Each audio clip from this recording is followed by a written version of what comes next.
This is the most artistic zombie film I've ever seen. The zombies feast first, then sip on iced Americanos. It's also the only zombie movie to make it into Cannes and be nominated for the Palme d'Or. It writes the most elegant poetry with absurd splashes of gore and creates the highest form of horror through sharp satire. The story begins with humanity's reckless exploitation of Earth's resources. As the environment teeters on the brink of collapse, an extraordinary mutation quietly unfolds in a remote small town.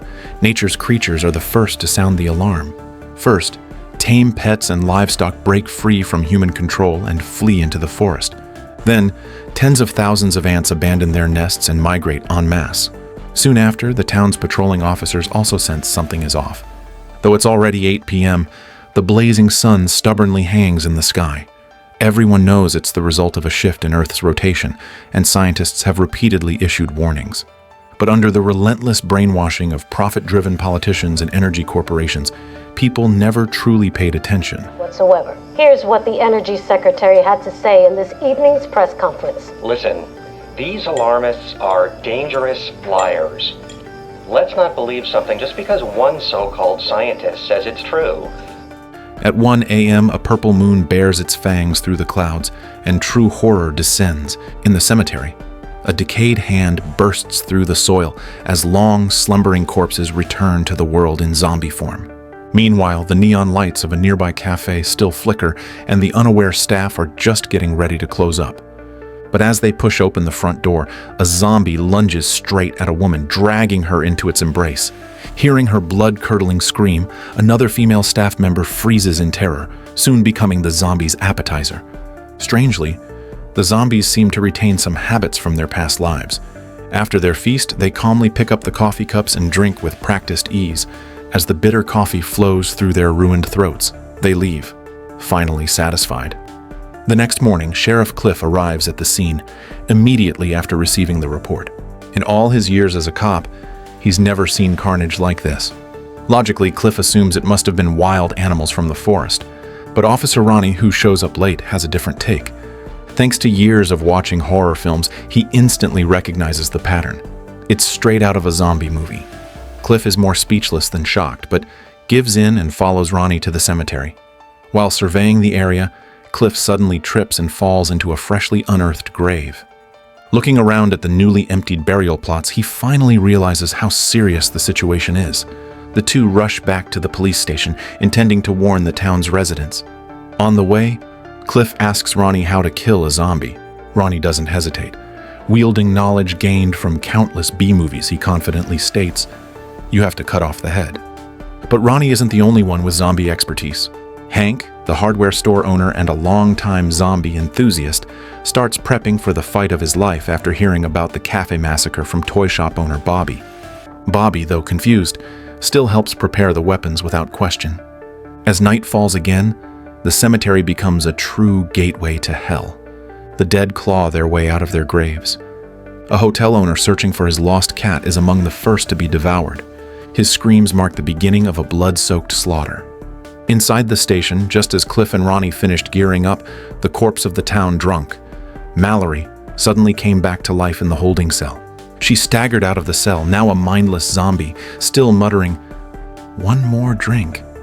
Cliff fires without hesitation, but just as Ronnie said, regular attacks have no effect. Only when Ronnie decapitates the zombie does it finally fall silent.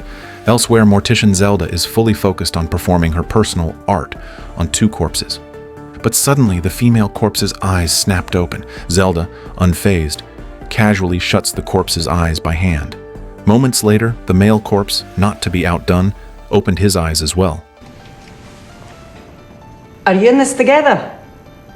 I mean, this is really inappropriate. No sooner had the words left his mouth than both corpses abruptly sat upright. Zelda stumbles backward, muttering curses under her breath. But as a mortician trained in kendo, she proceeds with a far more elegant form of physical exorcism. That's a shame.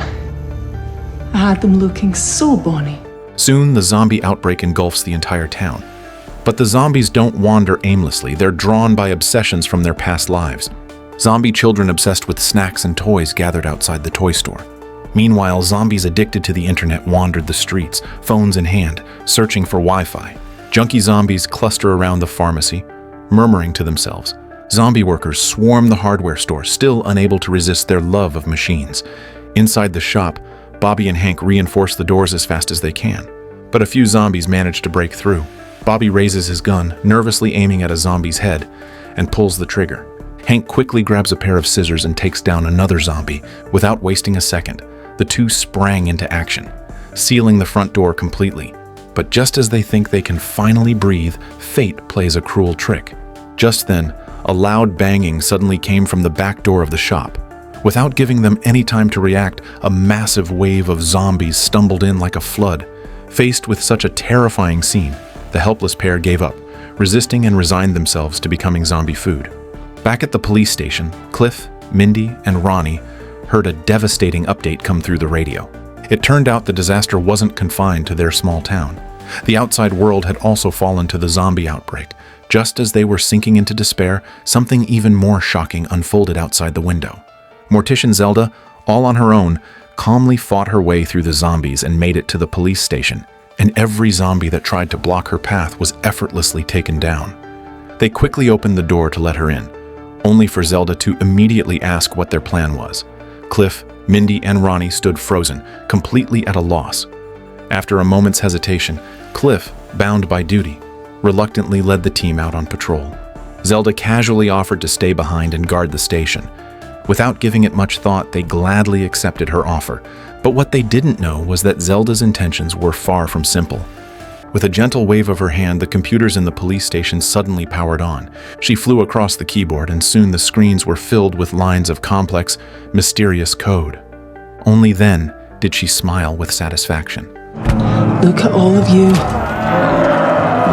So very ravenous, yet well past your expiration date. After finishing her task, Zelda got in her car and left the police station. Zombies roamed the streets, but that didn't dampen her mood one bit. She even stopped the car to cheerfully greet a female zombie. Hello there. Passion. I can assure you that is not your tartan. Meanwhile, Cliff, Mindy, and Ronnie continued searching for survivors in town. But everywhere they went, they found nothing but devastation. At that moment, Ronnie suddenly remembered that 3 tourists had arrived in town today. But when they rushed to the motel, they were met with a horrifying and gruesome scene.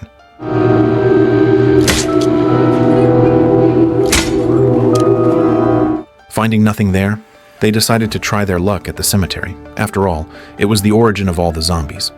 Tragically, just as they arrived at their destination, their car became stuck in a mess of scattered limbs and body parts.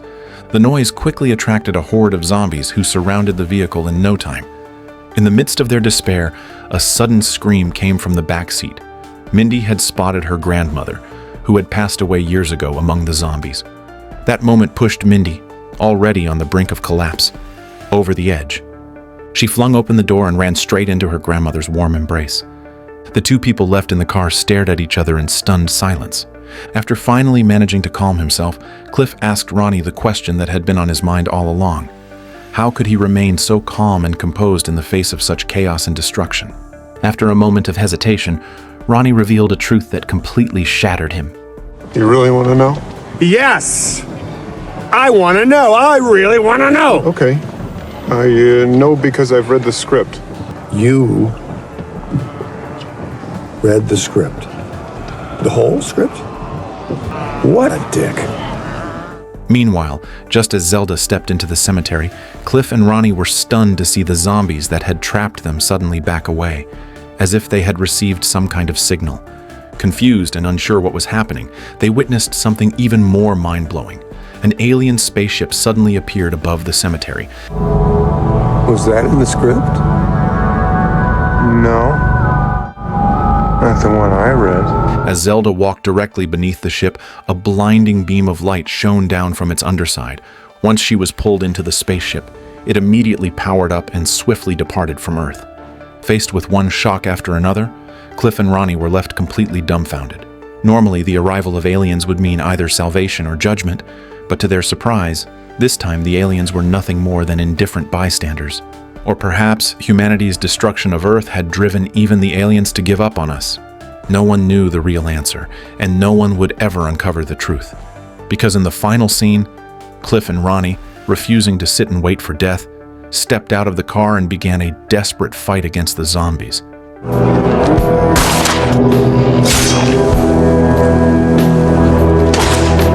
As they lost the strength to fight back and were completely swallowed by the swarm of zombies, the film came to an end.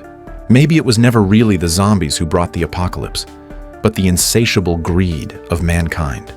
Those stubbornly sipping iced Americanos, searching for public Wi-Fi, or indulging in fashion and pleasure, aren't these zombies just a mirror of ourselves, slowly consumed by consumerism?